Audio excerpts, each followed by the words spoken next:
Hi guys, welcome back to Guitars in the Attic, Martin Meets Guitars. What can I say? We've got a really special episode. It's the first of hopefully many times we're going to have this really special guy in the chair.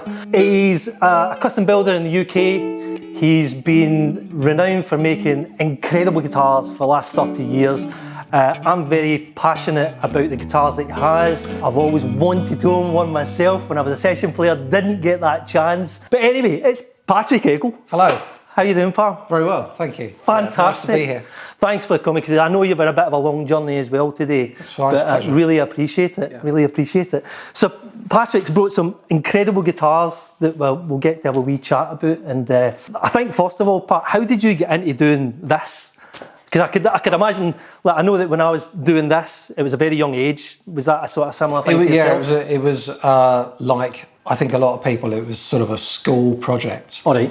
And when I was kind of 14, 15, I was in a sort of a school band, like it wasn't actually a school band that was attached to the school. Okay. But I was at school and in a band. We were awful. I don't believe that. But I was quite good at things like kind of technology and metalwork and woodwork and that sort of thing at school. And I thought, well, maybe I should have a go at building one. And it hadn't honestly occurred to me that you could make one. Because what we used to do at school was we used to be given projects in woodwork to make things like ashtrays. Floating boat. It was the 70s, you know, and all that sort of thing. And just kind of, for things that didn't really do anything, they were just objects, but they didn't work. And then somebody in the year above me at school made a miniature steam engine. Oh, wow.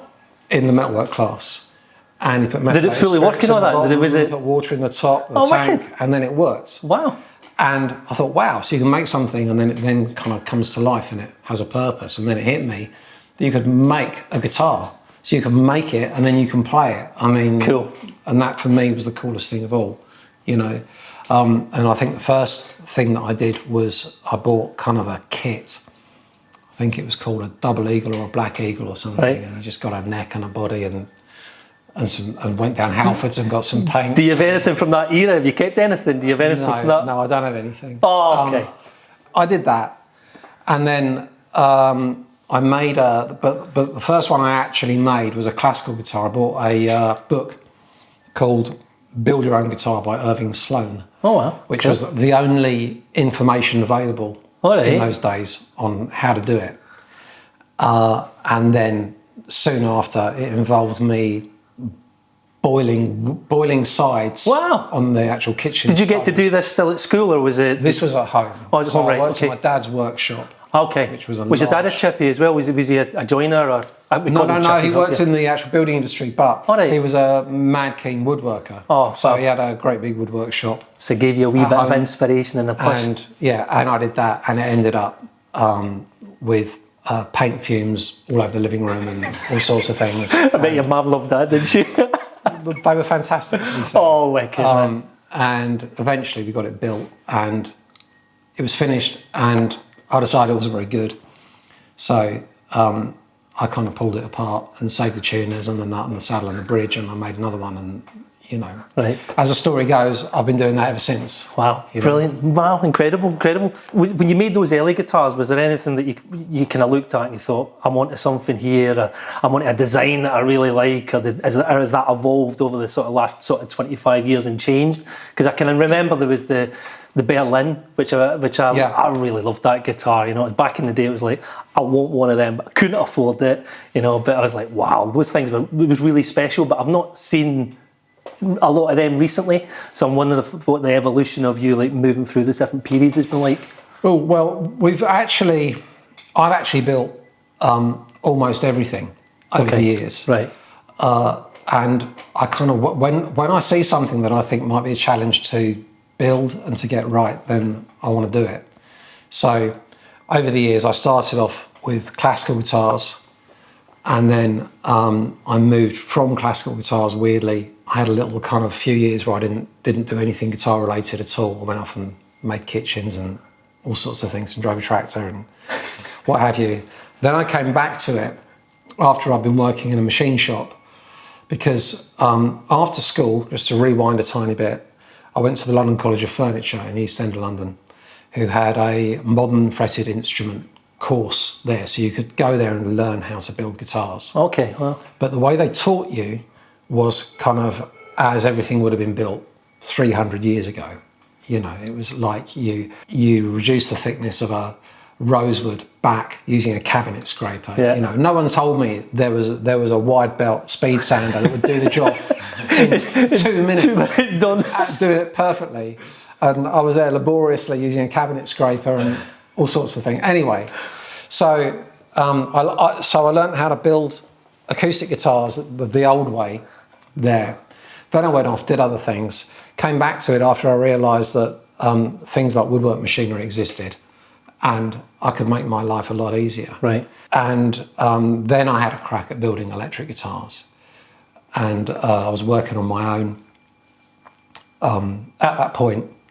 And that's where the whole Patrick Eggle thing from the late 80s, early 90s evolved from. See, that's what I remember you from, was the early 90s, because my wife was at college in Hatfield, which is quite close to St Albans. Yeah. So obviously we don't remember each other from then, but I remember you working in the basement in one of the little shops. Yeah, in London St Albans. Road. Yeah, it was mega. And I can remember going in, I actually remember you playing as well, thinking, God, that guy can really play, he's a lovely player. But that was post 1994 when I left the original company. All right, okay. Because I went from working on my own, not having the best idea what I was doing, just actually going on the training that I'd got from the LCF, which was, this is how you do it, traditional way, boy, and then I don't think you're quite that type of person. going from that way to what I saw was a large factory, right, up in Coventry. And then I got disillusioned with that and I left in the summer of 1994 and I just went back to doing everything by hand myself again.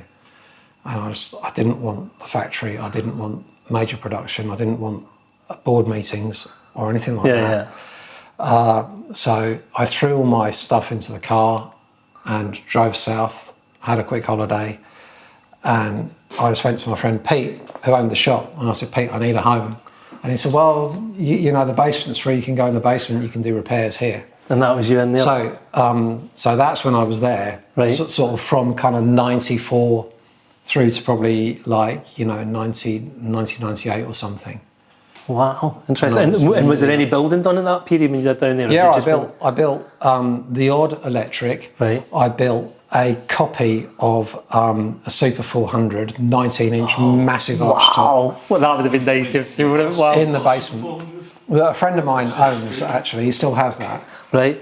But to actually give you an idea, the actual basement, because I wore always cowboy boots in those days, but I had to actually take them off to stand up in the basement because the ceiling was so low. Wow. And the workbench was significantly narrower than 19 inches. Right. So I was building this 19-inch arch top. Brilliant. Wood shavings everywhere. And I couldn't stand up straight. And there's guitar boxes all over the place and string packets and, you know, old 1970s copies of Mayfair and what amazing. Have you, you know.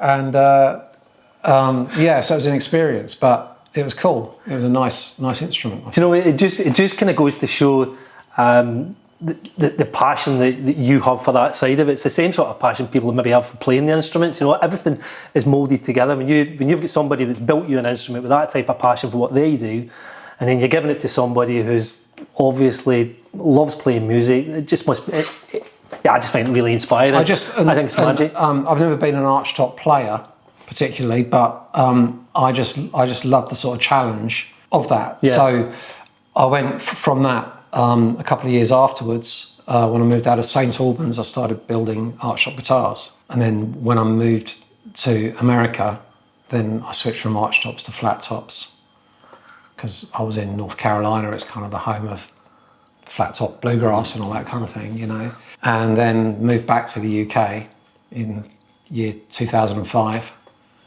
And then carried on with the flat tops and then morphed into electrics. Right, mega. And I think the thing that I found that you were saying when I was mentioning earlier about it being inspiring, it's the moving down to St Albans, having that wee small room downstairs and still having that passion for doing what you do. Do you know what I mean? It's like it doesn't go away. Well, regardless. when you see something cool, you want to build it. Yeah. Like I built basses, electric mandolins, all sorts of things. Mega, man. Absolutely mega. And the only thing that stops me building more crazy stuff is that I'm busy with my day-to-day work. And one day someone's going to say, we'll look after all of this for you. You can just basically move into that room and do what you want. Yeah. And that's going to be my happy time. But it hasn't happened yet. We were talking earlier, maybe something that's similar to what you're getting at, that you have a time and a space set to build sort of what you'd maybe kind of describe as sort of prototypes. So they might not be like your base models that you have, but stuff that you maybe go, well, set aside time to go and see if you can explore stuff. Is that that sort of vibe that you're thinking, right, get my... Well, what we do at the moment is we have obviously an order book, and we have instruments that we build to order, but also we try and set aside time every month to build 1 or 2 guitars that are just actually for us. Yeah. So they're not pre-specified. And how we work is to a spec sheet. And so if it's an ordered guitar, that'll have all the specs on it. It'll have a lot of scribbles on it and things. Yeah. And we've got to read that very carefully and make sure that the customer gets what he or she has ordered. But when we build something for us, that is pretty much left blank. All right. Which is how I like it. Love it. Because then we can do our own thing. Love it. So we've got some guitars here today. I mean, I can't wait to actually play them. But something that I've kind of picked up, I saw it at the show, and I've seen this, and I just can't, gobsmacked. Can you tell us about this one, Pat, please? It's a Macon DC Junior. Yeah. This is from our Macon range, right? Obviously, it's a one-piece Honduran mahogany slab body. It's a one-piece Honduran mahogany neck, dark rosewood fretboard, ivory dots. Well, not ivory dots; they're kind of faux clay, right? But old-looking. And then nitrocellulose lacquer. You were mentioning earlier how you get that sort of finish. I thought that was mega.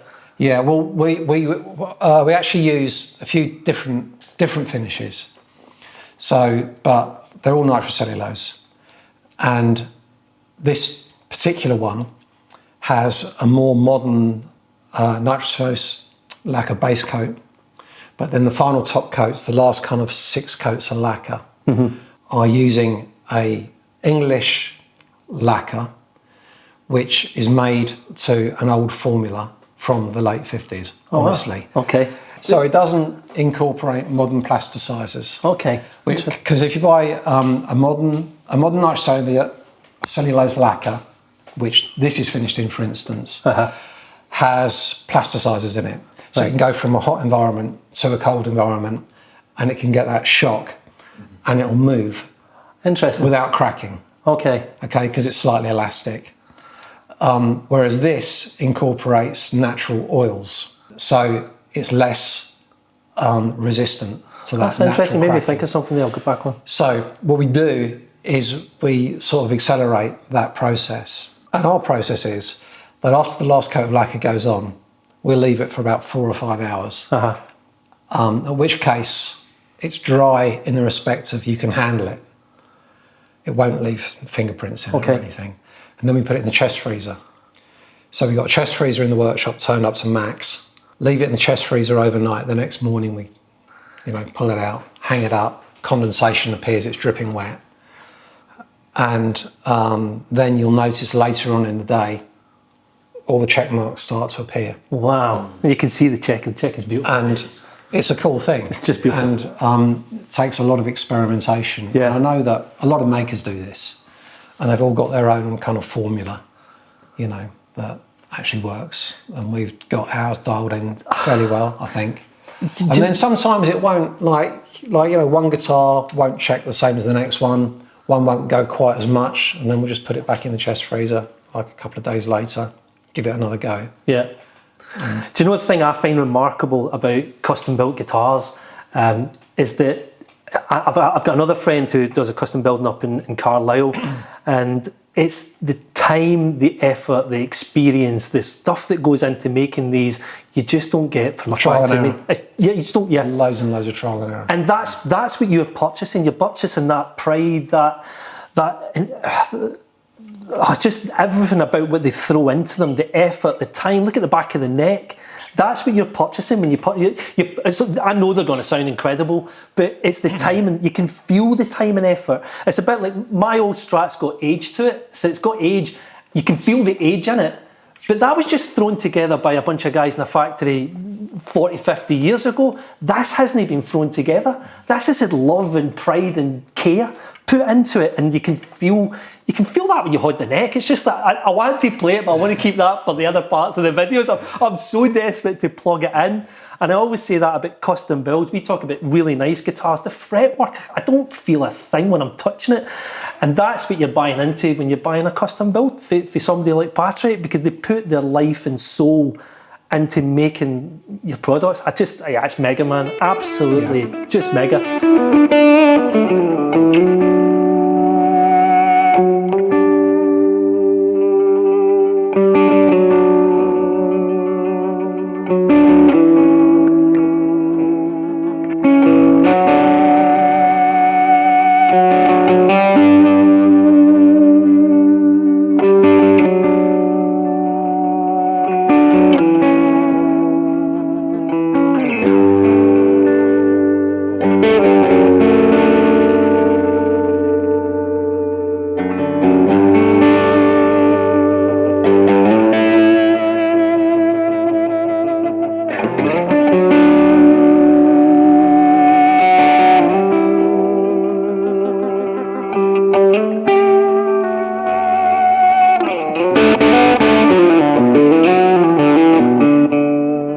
It has a single dog ear P90 in the bridge, which I suspect you will like. These are made by Mark Ransley up at Mojo Pickups in West Yorkshire. Oh, that's wicked. Local. He's that's a fantastic guy.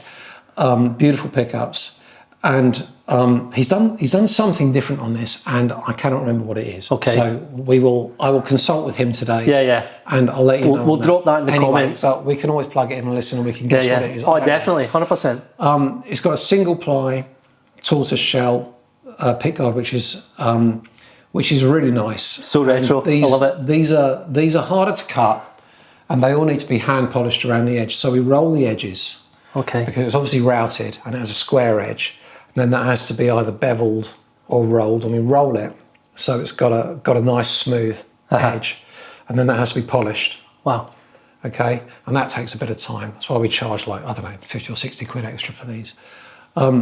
And it's got a single tortoiseshell celluloid binding as well, which I think is really cool because you can see through it. It's very light. You can see through it straight into the mahogany. Yeah, okay, mega. And it kind of... I love the way that just embellishes into the pickguard, you know what I mean? It just feels like the guitar, doesn't it? Mother of pearl headstock inlay.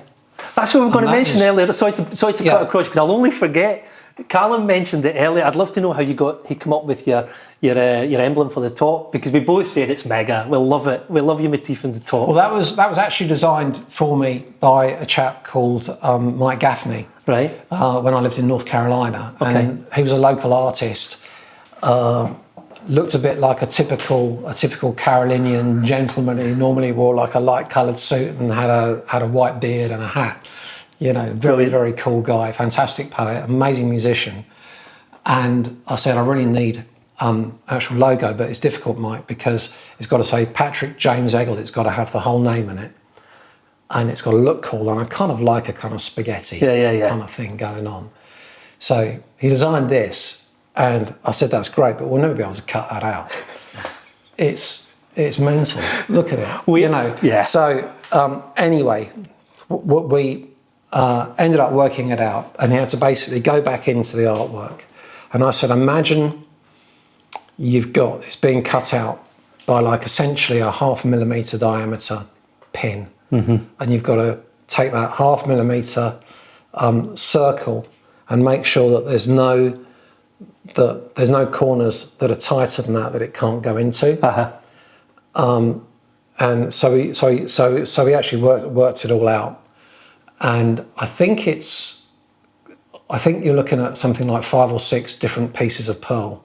Wow. And they have to be super glued to a fiberboard backing. Right. And then they're put on the CNC, and the 0.5 millimeter cutter goes in, and it goes in and rough cuts it, and then it trims it twice because they're quite fine. And then you drop the actual logo with the backing board in a bath of acetone, and it melts the super glue. Wow. And then the next day you come back and you pick out all the pieces. Oh my word. Right. And it's the same deal. Well, it's a similar thing. The actual pocket for that needs to be cut on the CNC as well. Right. And then, unbelievably, they just drop in, and it's a perfect thing. Because we have the logo, we don't actually cut the logos in-house. They're cut by a fantastic company in Germany. Right. I have to say they're brilliant. They all fit. It's just incredible. The attention to detail is just unbelievable. Another thing that we were talking about it at the recent guitar fair that we went to, we were bumped into. A lot of sort of custom luthiers, they seem to go quite extravagant on headstocks. It's like they're scared to do like a standard Fender, and they're scared to do like a standard Gibson in case they're just like sort of typecast. So you see these really obscure headstocks, and it's the first thing that puts me off the guitar. I suddenly go, I don't like that headstock. And I love your headstocks. I love them. They're characteristic. They're something different, but they don't make you go, that's a weird headstock, that. And I know exactly what you actually mean, because headstock design is a nightmare because you need it to be, for legal reasons and everything else, you need it to be identifiably yours. Okay, but guitar players are quite a funny lot. Yeah, 100%. Some people like the pointy, crazy guitars. Yeah. But I think most of us like things to be quite traditional and comfortable. Yeah. Right. And so you need to have something that most people are going to be comfortable playing and living with. Yeah. But it needs to be distinctive. Now, if you want to change a headstock and make it distinctively yours, the easiest thing to do is just add loads of stuff. Just add loads of angles and points and cutouts and all sorts of things. But keeping it simple and identifiable, that's the difficult thing. Yeah, 100%. And these are. And simple and identifiable, and something that hasn't already been done. Yeah. Because there's about 10,000 fantastic guitar builders in the world, like amazing, incredible builders, and they're all doing amazing things. And kind of making sure that you're not treading on one's toes is it must be a minefield. Yeah, you're right.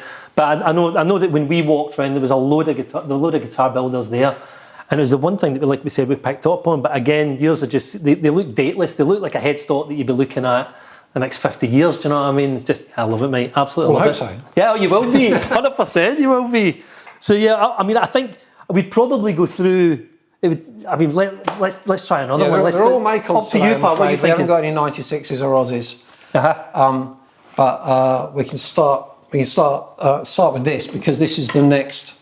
Quite weighty. It's a solid, again, Honduran mahogany body. So it's a single cut, of course, stating the obvious. This is a Macon special. Right. Which we would normally build a Macon special with a maple top or a redwood top, and give it one of those kind of heritage colours, like a nice T-burst or something. Yeah. This one we built with a plain maple top. So this is a Firemist gold. Okay. With a wrap over bridge, 2 humbuckers. Now the humbuckers are standard PAFs. They just happen to have toaster covers, just because sometimes it's like, let's do something a little bit different, it might look cool. Yeah. I love it. That's what it is.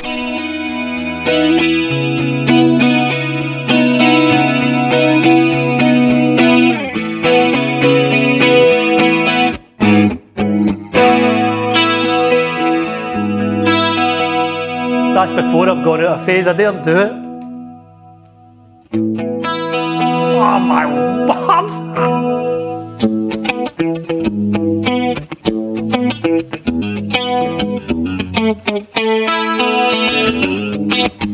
How musical look at these guitars, I can't believe it. What do you find the benefit of in the wrap? Because this is something I'm not aware of. There was we a colleague that worked in the shop, and he always loved to do the wrap overs, and I was like, I don't get it. There's something, so I'm just totally unaware of the benefits of a wrap over. What's the vibe for that? I like a wrap over. From the playing point of view, it's very comfortable on the right hand, especially this one actually, which is a different style of wrap over. This bridge is made by Faber in Germany. It's a bit more, it's got more of a vintage vibe to it. It's aluminium, so it's very light and it's very ringy. Yeah. It's got brass inserts for the strings. Okay. This one is also aluminium, made by a company called ABM. I keep getting asked this where our bridges are from. So it's from ABM in Germany, okay guys? Just really well made, really well designed. It's very simple. There's nothing to go wrong. This is what I like. I don't like unnecessary overcomplication.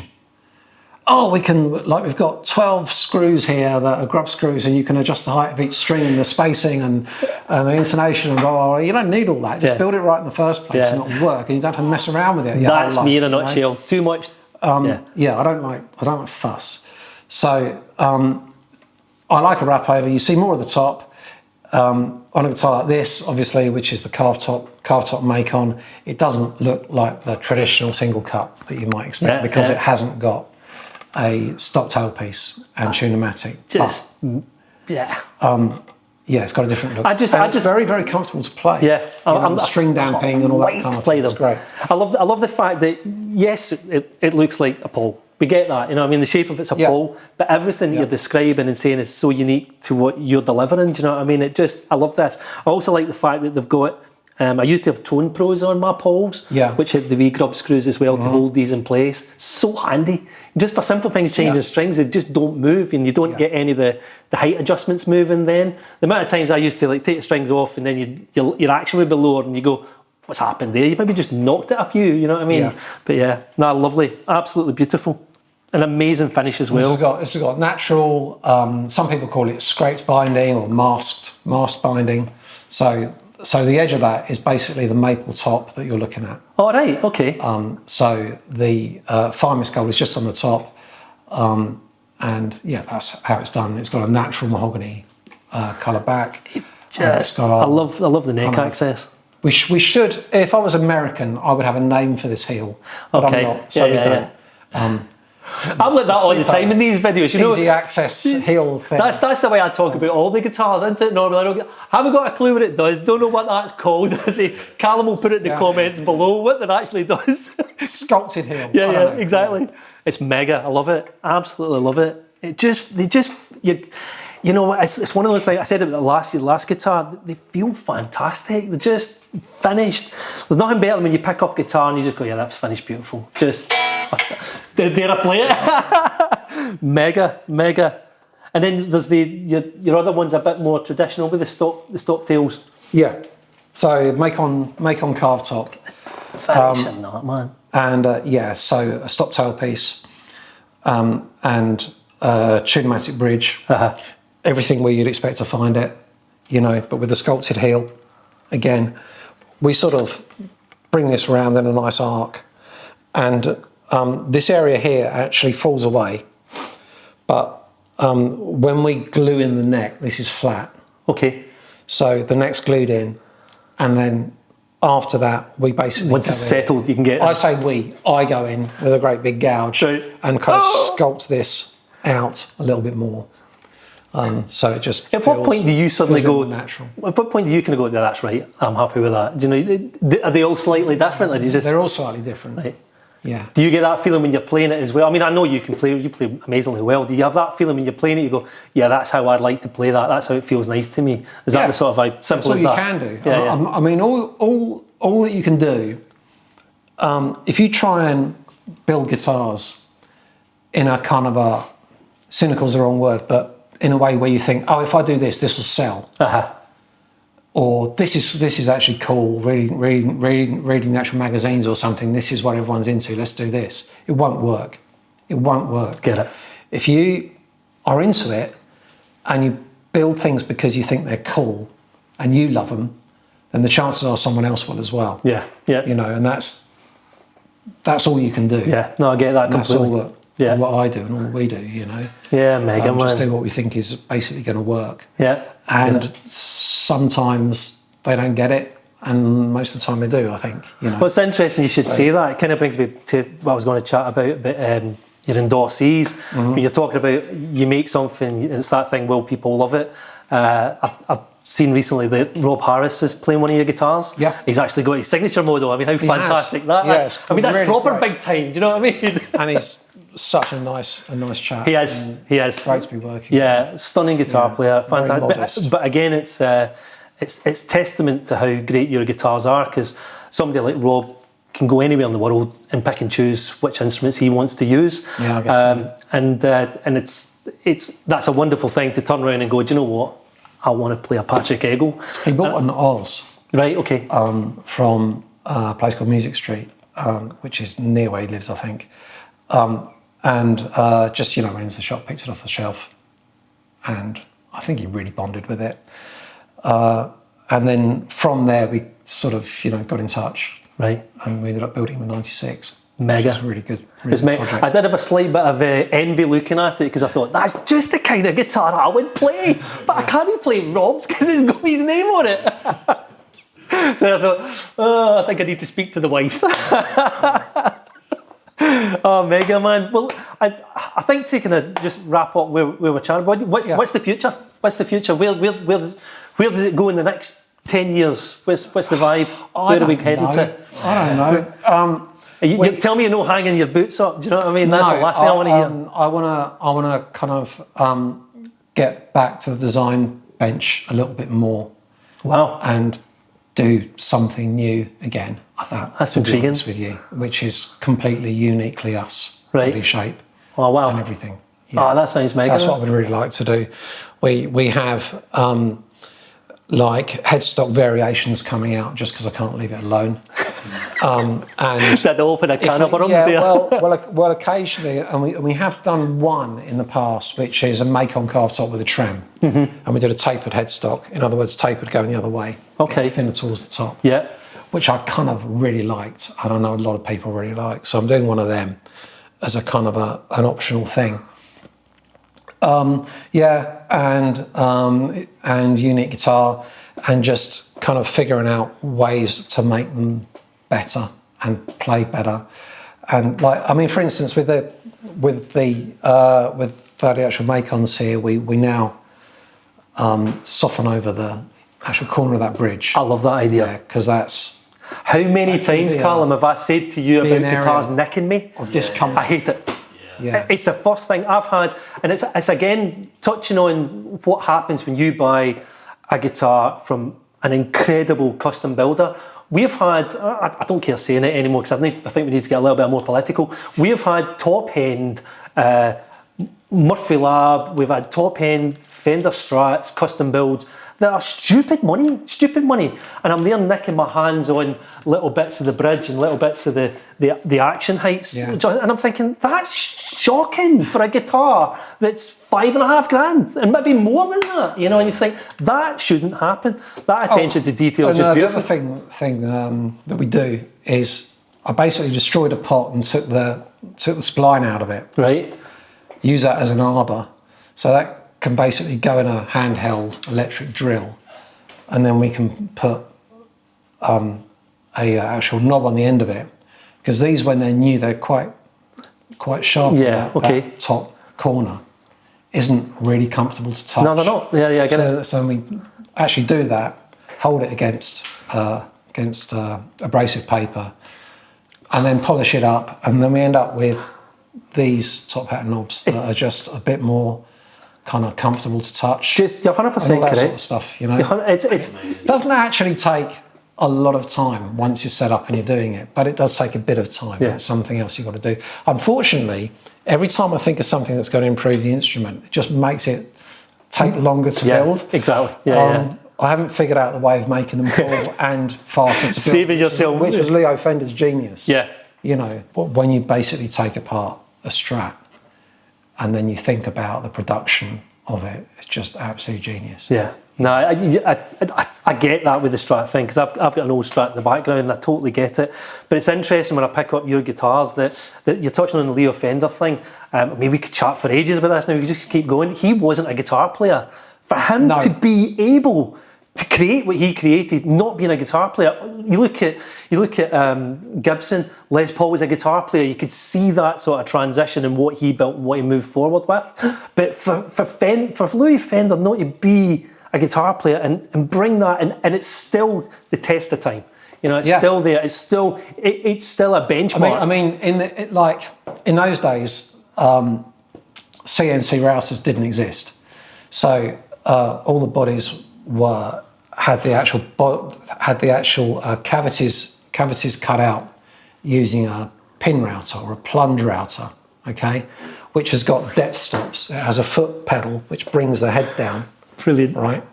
And it has depth stops. Most of them have 3 or 4 different stops. So you have it in this position. There's a pin that stops the head basically coming down, and that's on a screw, and it's set to a certain height. So you basically press it down, it hits the pin, and that's the depth. And then you can actually turn it round, and there's another pin that's a different depth. Okay? So, but if you look at a Strat body, you've got different actual cavities which are the same depth from other sides of the actual body. Right. And then you say, oh look, it's got like it isn't an accident that the neck pocket and that part of the pickup pocket where the actual pickups sit is the same depth. And oh look, the actual depth of the control cavity, which is very, very deep, is also the depth of that bit on the back behind the trem where it comes through almost that's the only sizes they probably have. The front of the actual body. Oh, and also the spring portion of the trem actual cavity at the back, I think that's the same depth stop as the neck pocket, just flipped over. Yeah. And you sort of look at these things and you think about what they were working out when they were building it. And I'm not the expert, I don't know much about it at all. Trevor Wilkinson's the guy to speak to. You should get him down here. Oh, mega. But it's just absolutely brilliant. And then you see these old videos. I saw one recently of the old Fender factory. You'll have to send that to me. I'll watch it. We're on to another tangent. We did a Strat. There's a Strat that's came out which is the identical one of my dad's, and we put the two of them together. You can imagine what the comments are like. It's just an abyss of comments of what they would say, why this is right and why it's better this, that, next time. But somebody came up with an interesting comment that I never heard before recently, saying that the magnets get softer as they get older, and I'm like, surely it's metal, surely it's not going to get any softer as they develop, and that's why the tone's better. I'm like, surely. I'm like, really? I thought I've got to ask Patrick about that one. Maybe we need to come back to you in 40 years, we'll bring one of your guitars back. Do you think that sounds any better? Test the magnet and that, see if it's any softer. I'll just make up an answer. I always say, because I've got another mate says, your pickups on that are just stupid. And something my dad said to me back in the day, and it's probably a similar story to what you're talking about the routing.